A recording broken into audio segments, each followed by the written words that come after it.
8월 한 달 어떻게 보내셨나요? 모르겠어요. 매년마다 똑같은 말을 반복하는 것 같은데 올해는 왜 이렇게 덥지? 예. 작년에도 그랬고 올해도 그랬던 것 같아요. 너무 더워요. 그래서 할 수만 있으면 어디 시원한 데 없나 피했다가 돌아올까 하는 생각도 해보지만 그게 마음대로 됩니까? 전혀 그런 환경이 아니죠. 그래서 견디는 수밖에는 없는데 올해 많이 힘들었습니다. 그래도 건강한 얼굴로 뵙게 된 것 감사합니다. 하나님께 영광을 돌립니다. 살아가다 보면 참 희노애락을 많이 겪잖아요. 참 생각지 않았던 일도 만나고 또 때로는 이런 일도 나한테 하면서 횡재 같은 그런 일들도 만나게 되고 다양한 것들을 경험하는데 그때마다 우리가 쓰러지거나 넘어지지 않는 비결이 딱 하나가 있죠. 그게 뭐냐면 늘 이렇게 생각하고 말하는 거예요. 이 또한 지나가리라. 잘 됐을 때에 이 또한 지나갈 거야. 교만하지 말아야지. 항상 이런 게 아니야. 그럼 안 넘어져요. 그런데 이거 안 하면 우쭐대다가 금방 어떻게 됩니다. 그 다음에 살다 보면 또 어려운 일을 만나잖아요. 나한테 왜 이런 일이 힘들고 정말 생각만 해도 우울해지고 별별 생각을 다 하게 될 때가 간혹 있는데 그때마다 우리가 해야 될 말, 이 또한 지나가리라. 세상에 영원한 건 하나님과 그리고 그분의 말씀 외에는 없어요. 영원한 거 그거밖에 없어요. 이 세상에 있는 동안에는 다 지나갑니다. 다 지나가는 거예요. 그래서 어려운 일을 만나도 그거 다 지나가겠지 라고 믿으세요. 예, 믿으시고 그리고 그렇게 고백하시다 보면 어느샌가 그것들이 지나가 있고 지나간 뒤에는 나의 삶에 그리고 내 삶의 울타리 안에 좋은 것들로 흔적이 남아서 나를 돌봐주시고 이끌어주시는 우리 하나님께 영광을 돌리고 하나님을 아는 지식이 좀 더 채곡채곡 쌓여지는 놀라운 신앙의 성숙을 이루어갈 수 있다고 믿습니다. 그러므로 이 또한 지나가리라. 늘 적용하시면 얼마든지 이길 수 있습니다. 여름 아무리 더워도 지나갈 거야. 예, 아침 저녁으로는 선선하잖아요. 예.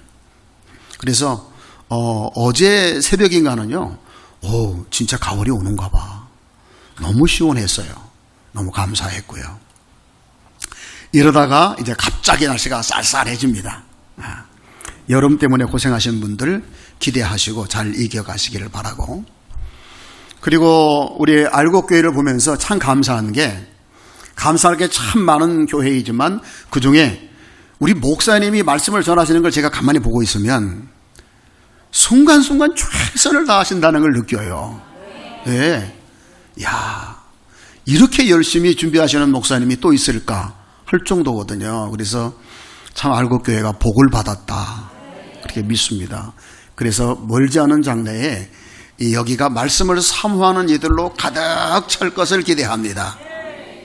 여러분 우리가 믿는 대로 되거든요. 나쁜 걸 믿는 게 아니라 약속을 믿고 그리고 긍정적인 걸 믿는 거예요. 그렇게 되면 계속 여러분이 기회가 있을 때마다 자랑하게 되잖아요. 야, 우리 알곡교회 한 번만 와봐. 한 번만 와봐. 그래야지 말씀은 다 좋은데 조금 길으셔 이러면 안 오는데 좋은 건데 뭐 길으면 어때요? 그렇잖아요?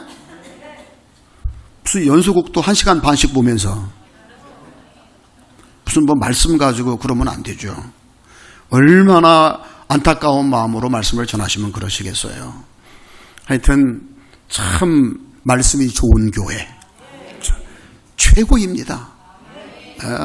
늘 사모하시며 나오면 후회하심이 없는 신령한 은혜들로 만족하게 채워주시는 은혜를 늘 주시고 계시잖아요. 얼마나 감사한지 모르겠어요. 그래서 자랑이 넘치는 교회가 부흥되더라고요. 예, 자랑. 늘 다른 것보다도 우리 교회 점심밥이 맛있어 이런 자랑하지 말고 말씀이 좋아 이렇게 자랑할 수 있기를 주의 이름으로 축복합니다. 당신은 누구십니까? 누구입니까? 라는 말씀의 제목으로 같이 은혜를 나누려고 합니다. 사람들은 각기 다르게 보지만 하나님께서는 말씀에 기록하기를 이 세상에는 두 종류의 사람이 있다라고 말씀하셨습니다. 그 한 종류의 사람은 오늘 본문에 말씀하셨는데 어떤 사람들이냐면 하나님이 부끄러워하지 않는 사람들이 있다고 말씀하셨어요. 부끄러워하지 않는 사람. 또 창세기에 가서 보게 되면 하나님께서 사람을 지으셨음을 한탄하셨다고 말씀하셨어요. 그런 인생도 있다는 거예요. 그 사람이 배웠든 못 배웠든 잘났든 못났든 유식하든 무식하든 관계없이 하나님이 볼 때 한탄하는 사람이 있고 하나님이 보실 때에 부끄러워하지 않는 사람이 있는데 우리 알곡교회는 하나님이 늘 보실 때에 부끄러워하지 않는 인생들이기를 소원합니다. 이게 중요한 거예요. 그럼 오늘 본문에 부끄러워하지 않는 사람과 한탄한 사람들이 어떤 사람인가? 제가 말씀 안 드려도 여러분이 다 알고 있는 것들이에요. 특히 하나님이 지으셨음을 한탄했다는 사람들이 어떤 사람들이에요? 노아 때의 사람들이잖아요. 먹고 마시며 장가가고 시집가는 일에만 빠져가지고 오직 땅의 것만 추구하고 오직 육신의 것들만 사모하면서 세상이 어떻게 돌아가는지도 관심이 없이 개나 돼지처럼 살아가는 사람들을 보실 때에 하나님이 지으셨음을 한탄하셨대요. 여기 한탄했다는 것은 후회하셨다는 뜻이 아니에요. 내가 인생들에게 복을 주려고 만들었는데 저들은 심판의 대상이 되었구나 하는 안타까움이시죠. 그래서 하나님은 그때의 그 인생들을 물로 쓸어버리셨어요. 이런 인생들이 있는 거예요.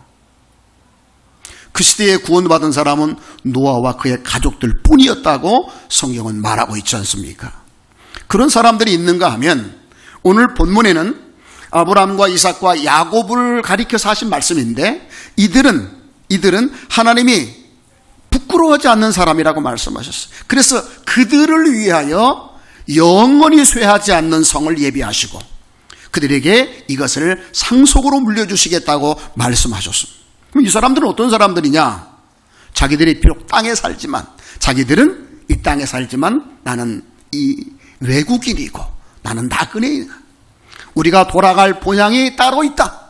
그러므로 그 본향에 돌아갈 것을 늘 사모하면서 그 돌아갈 일에 대하여 준비한 사람들을 가리켜서 그들이 완전하지는 않지만 하나님께서 그들을 자기 이름으로 일컫음을 부끄러워하지 아니하시고 그들에게 그 성을 상속받게 하셨다고 하셨습니다.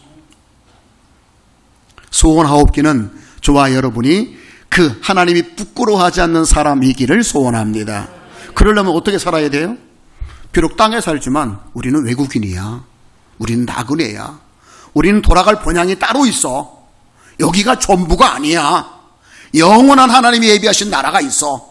그러므로 늘 그걸 사모하고 그 나라에 가기 위해서 뭐 하는 거예요? 준비하는 거예요. 여러분은 누구입니까? 단순히 알곡교회에 나와서 예배한다고 해서 하나님이 부끄러워하지 않는 사람이 아닌 것은 아니에요. 비록 교회에 나와서 예배를 드려도 온통 생각이 세상에 있고 먹고 마시고 장가들고 시집가는 일만 추구하면서 인생 뭐 있어? 잘 먹고 잘 사면 행복이지. 뭐 이런 멘트가 방송 보면 많이 나와요. 인생 뭐 있다니요? 그런데 너무 그런 걸 많이 보고 있으면 우리도 하게 돼. 인생 뭐 있어? 인생 뭐 있다니요? 하나님이 얼마나 부끄럽고 한탄하시게. 인생이 뭐가 있다니? 하나님은 인생에 복을 주어서 영원히 함께 살려고 우리를 이 땅에 잠깐 보내서 준비 다 해서 오게 하시려고 하나님이 우리를 살게 하셨는데, 그러므로 우리는 이 땅에 살고 있지만 우리는 외국인입니다. 우리는 대한민국 국민이 있지만 하나님의 나라의 백성입니다. 우리는 지금 그곳을 향하여 가고 있는 거예요. 여러분, 이런 믿음이 없고 이런 정체성이 확실하지 않으면 날마다 쓰러지고 넘어지고 고꾸라지고 자빠집니다. 날마다. 얼굴에 웃음기가 없어요. 세상 되어지는 것 때문에. 온통 스트레스 팍팍 받죠. 세상에는 그런 거 아무 관심이 없어. 그냥 먹고 사는 일만 잘 되면 만사 오케이 땡큐 하는 사람들은 얼굴이 밝아요. 환해. 힘들고 어려울 때 쇠주 한 잔 마시면 또 해결되거든요. 근데 예수 믿는 사람들은 뭔가 좀 알기는 아는데 준비가 안 돼 있어가지고 이 정체성이 확실하지 않기 때문에 되어지는 세상을 바라보면서 아브라함의 조카 롯처럼 근심하고 괴로워하면서 세상 죄를 지고 가는 어린 양처럼 사는 경우가 너무나도 많은 거예요. 너무 답답해. 이게 세상인가? 그래서 제가 이제 교회 와서 강단했으면 여러분 얼굴 이렇게 보고 있잖아요. 근데 그쪽에 가까운 것 같아요. 이렇게 그쪽에 좀 얼굴이 좀 밝고 예배 드리러 왔으면 환해야 되는데 왜 그러냐면 성령의 술을 안 먹어서 그런 거야. 성령의 술, 새술. 교회 들어올 때 마치 술 먹은 사람처럼 얼굴이 벌게 가지고 이렇게 들어와야 돼. 그래서 술 취하지 말라, 성령의 충만함을 받으라는 말씀을 왜 연결해서 하셨겠는가를 아셔야 돼요. 세상 사람들은 술에 의존해 살아요. 쾌락에 의존해 살아요. 그 힘으로 살아가요. 근데 우리는 그렇게 살 수 없는 사람이야. 왜? 우린 세상에 살지만 외국인이고 이방인이기 때문에, 나그네이기 때문에. 그래서 성령의 충만함을 받으셔야 합니다. 여러분은 누구냐고 누가 묻는다면 여러분은 나는 대한민국 사람이지만 나는 외국인입니다. 나는 저 천성을 향해 가는 나그네입니다 라는 말을 하실 수 있어야 합니다. 아멘. 그게 여러분의 정체성이에요. 그걸 확실히 하고 살아야 돼요. 그걸 확실히 의식하고 늘 인식하며 살아야 돼요. 이걸 잃어버리면 안 되거든요. 그런데 여러분 이거 다 알고 있으면서도 왜 우리는 이 세상에서 보여지는 것 때문에, 들려지는 것 때문에, 되어지는 현상들 때문에 안타까워하고 괴로워하고 힘들게 살아갈까요? 준비하지 못하기 때문에 그래요.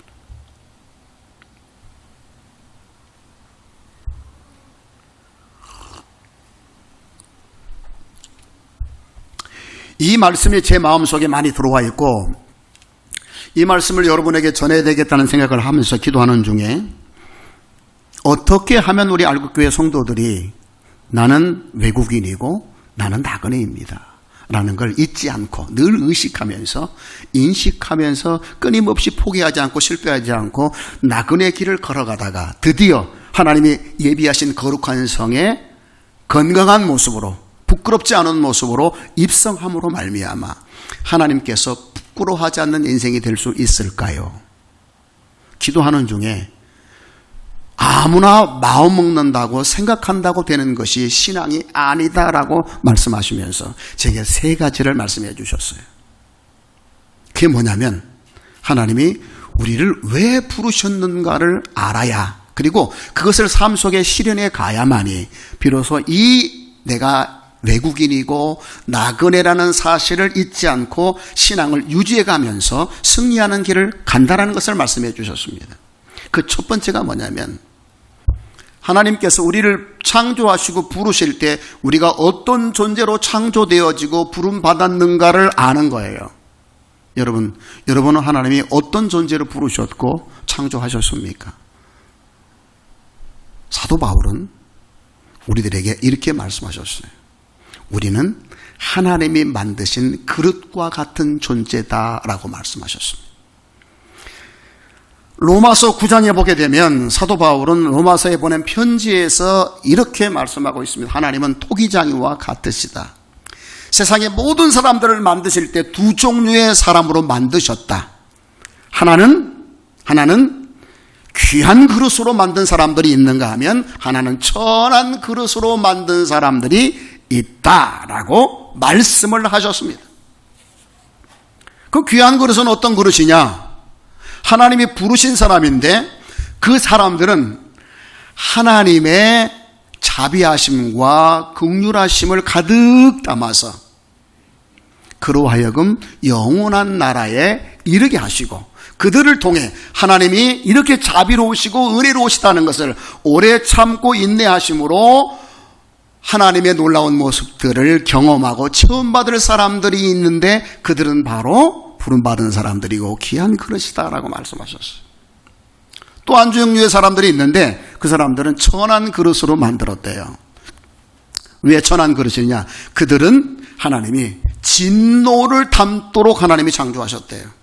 그래서 결국은 그들이 진멸하게 되고 심판받게 된다라고 말씀하셨어요.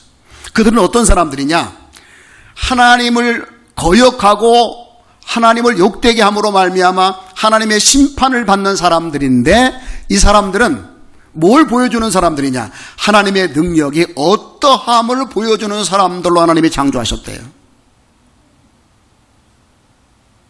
여러분이 외국인과 나그네의 길을 쉬지 않고 실패하지 않고 끝까지 가기 위해서는 여러분 귀한 그릇이 되어서 하늘의 신령한 보화들을 늘 체험받고 그 은혜로 말미암아 늘 여러분이 실수하지 않고 방탕하지 않고 복된 길을 걸어갈 수 있도록 힘을 얻어야 된다는 것입니다. 여러분, 우리는 그릇에 불과한 존재들입니다. 우리 스스로에게 선한 길을 걸어갈 수 있는 힘이 1도 하나도 전혀도 없어요. 전혀 없어요. 우리는 하나님이 주시는 힘으로만 사는 존재들입니다. 아멘. 하나님이 주시는 힘이 없으면 우리는 빈 그릇에 불과해요. 빈 그릇은 결코 그 길을 걸어갈 수가 없어요. 조금 걸어가다가 금방 새 속에 빠져가지고 천한 그릇처럼 하나님께서 지으심을 한탄한 사람들처럼 하나님에게 심판받을 수밖에 없는 길로 걸어가게 되므로 고통을 당하게 되는 것입니다. 여러분 아세요? 깨어있는 사람들, 하나님 백성들은요, 하나님이 탄식하시면 그 속에 있는 영도 탄식을 하면서 그 마음에 평화가 없어요. 우리 예수 믿는 사람 특징이 그거잖아요. 세상 사람들은 못된 일을 해도 들키지만 않으면 행복해요. 근데 우리 예수 믿는 사람들은 못된 일을 하잖아요. 그러면 아무도 내 못된 일을 하는 걸 모르지만, 누구도 모르지만 다 비밀이지만 내 마음속에서 불편해요. 왜? 내 속에 계신 영이 하나님의 영이기 때문에. 믿습니까? 여러분, 늘 하나님으로부터 은혜를 체험받아야만이 이 길은 걸어갈 수가 있어요. 우리 힘으로 안 됩니다. 할렐루야. 그렇기 때문에 사모하시고 갈망하셔서 이 은혜를 체험받아야 살아가는 나는 그릇과 같은 존재라는 걸 늘 의식하셔야 돼요. 그렇죠. 찬양 하나 하더라도, 봉사 하나 하더라도 하나님의 은혜 주지 아니하면 나는 아무것도 할 수 없어요. 늘 은혜로 채워주세요. 하늘의 것으로 채워주세요. 사모합니다, 갈망합니다 하는 사람만 이 길을 간다고요. 그런데 어떤 사람이 진짜 이 길을 오래도록 유지할 수 있느냐? 성경 보니까 하나님의 나라에는, 큰 집에는 귀한 그릇들, 천한 그릇들 많이 있지만 하나님이 어디에다가 귀한 그릇에, 어디에다가 복된 것을 담아주시느냐? 깨끗한 그릇이라 했습니다. 여러분, 여러분의 마음의 그릇이 깨끗해야 하나님의 신령한 은혜를 끊임없이 부어주시고 그로 인해서 여러분이 이방인과 나그네의 길을 하자없이 걸어갈 수가 있는 겁니다. 할렐루야. 여러분, 깨끗한 그릇이 되게 하셔요. 깨끗한 그릇. 하나님은 깨끗한 그릇에 하늘의 보화를 담아주십니다. 사심을 버리고 늘 회개하면서 하나님의 은혜를 갈망하는 그런 여러분 되셔서 여러분이 깨끗한 그릇들이 되어지시기를 주의 이름으로 축복합니다. 축복합니다. 두 번째로, 어떻게 해야 이 길을 순탄하게 갈 수가 있을까? 두 번째로, 우리가 어떤 존재인가를 알아야 되는데, 두 번째로 우리는 사도 바울에 의하면 고린도전서 3장 9절에 보면 이렇게 나와 있어요. 우리는 하나님의 밭이요 라고 했어요. 저와 여러분은 밭입니다. 왜 우리를 밭이라고 했을까요? 우리는 열매를 맺어야 되기 때문에 그렇습니다. 열매가 없으면 아무것도 안 됩니다. 여러분, 열매가 뭔 줄 아세요? 하나님의 백성들에게 열매가 뭐냐? 여러 가지 많이 나올 수 있어요. 성령의 9가지 열매도 있고 하나님이 원하시는 열매들이 많이 있는데 그 모든 것을 하나로 뭉뚱거려서 하나님의 백성들이 맺어야 될 열매가 있는데 그 열매가 뭐냐면 순종입니다. 아멘. 밭은 무엇을 맺어야 돼요? 열매를 맺어야죠. 열매는 순종이라니까요. 순종이 없으면 절대로 뭐를 할 수 없어요? 이 길을 걸어갈 수가 없는 거예요. 순종이 뭐보다 낫다? 제사보다 낫다고 하셨어요. 여러분, 하나님 우리를 밭이라고 하셨어요.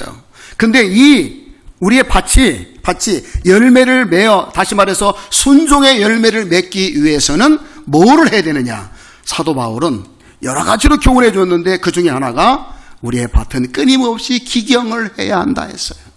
그래야 좋은 열매를 맺게 되는데 그 밭의 종류를 잘 아시죠? 길가와 같은 밭, 돌이 많은 밭, 가시떨기 밭, 네 번째로는 좋은 밭이 있는데 이 좋은 밭이어야만 열매를 맺는 거예요.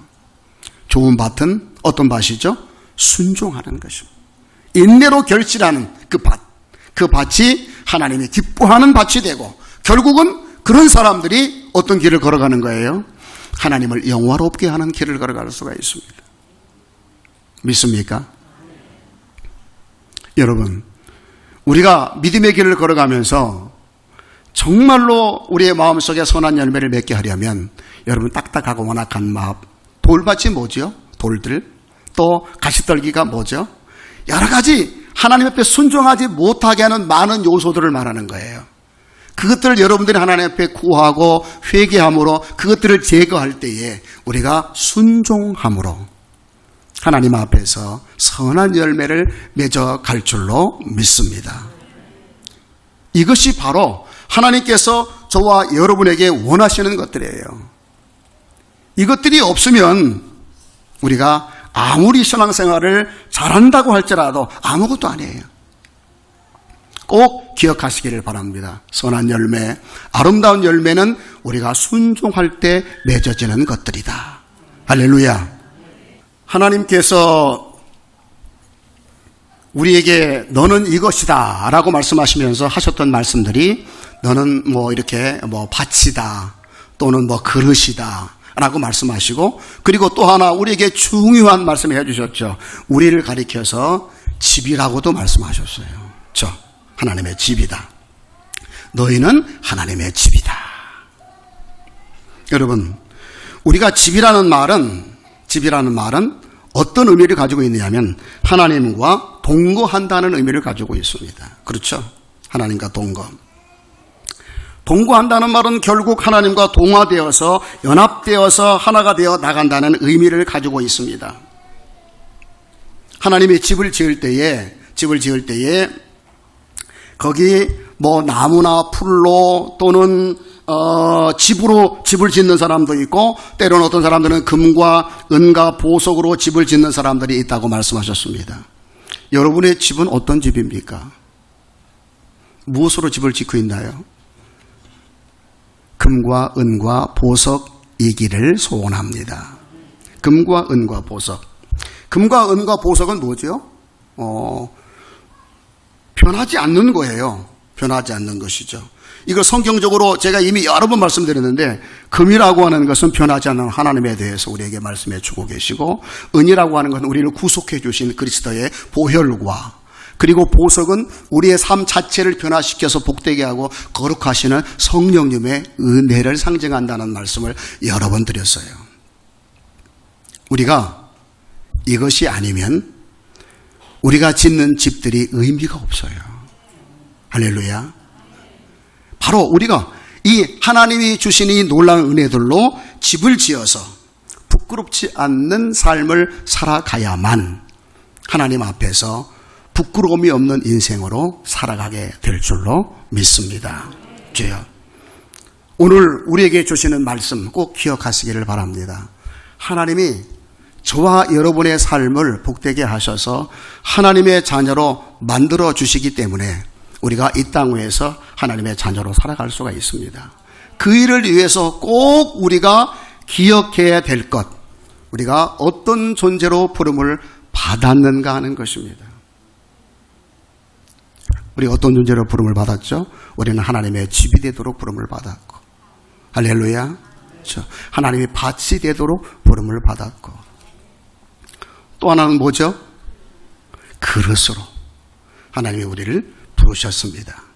이 원리를 여러분들이 끝까지 잘 고수하시면서 지켜나갈 때에 비로소 부끄럽지 않는 삶의 열매를 맺을 수가 있는 것입니다.